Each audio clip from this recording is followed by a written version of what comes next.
नजर डालते हैं दिलचस्प और मालूमाती खबरों पर। आपको बताएं, नाइजीरियन शख्स ने एक दिन में 150 फास्ट फूड रेस्टोरेंट में खाना खाकर नया आलमी रिकॉर्ड कायम कर लिया। गैर मुल्की खबर रसां इदारे की रिपोर्ट के मुताबिक नाइजीरिया में एक नौजवान ने महज 24 घंटों के अंदर 150 मुख्तलिफ रेस्टोरेंट में खाना खाकर मुनफरिद रिकॉर्ड बना डाला। Guinness book of world record ने उसे एक नया रिकॉर्ड करार दिया है। मज़कूर आलमी रिकॉर्ड 22 साला फूड काउंसिल नाइजीरिया के दारुल हुकूमत अबूजा में कायम किया। ब्रायन ने 150 फास्ट फूड रेस्टोरेंट का दौरा किया, जबकि पिछला रिकॉर्ड 100 रेस्टोरेंट का था जो न्यूयॉर्क में बनाया गया। चीन में एक खुशगवार और दिलचस्प वाकया पेश आया है, जहां 37 बर्ड्स की तलाश के बाद वालिदैन को उनका बेटा मिल गया। The south China morning post के मुताबिक 37 साल बाद गुमशुदा बेटे के वापस मिलने को अल्फाज में बयान नहीं किया जा सकता।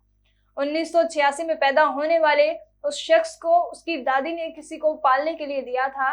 दादी ने वालिदैन की गुर्बत के बायस उस बच्चे को पिंग नामी शख्स को पालने के लिए दे दिया था। ताहम इस वाक़े का वालिदैन को इल्म ना हुआ।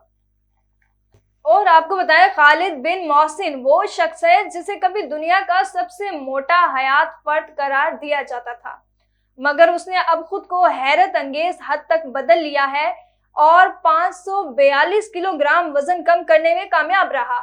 सऊदी अरब से ताल्लुक रखने वाले उस शख्स का जिस्मानी वजन 2013 में 610 किलोग्राम तक पहुंच गया था और उसके लिए चलना फिरना भी मुमकिन नहीं रहा था। जी हाँ, वाकई जिस्मानी वजन बहुत ज्यादा बढ़ जाने के बायस वो 3 साल से ज्यादा अरसे तक बिस्तर तक महदूद रहा। उसे ना सिर्फ सबसे ज्यादा जिस्मानी वजन वाला जिंदा शख्स करार दिया गया, बल्कि वो दुनिया में अब तक का दूसरा सबसे ज्यादा मोटा शख्स भी था।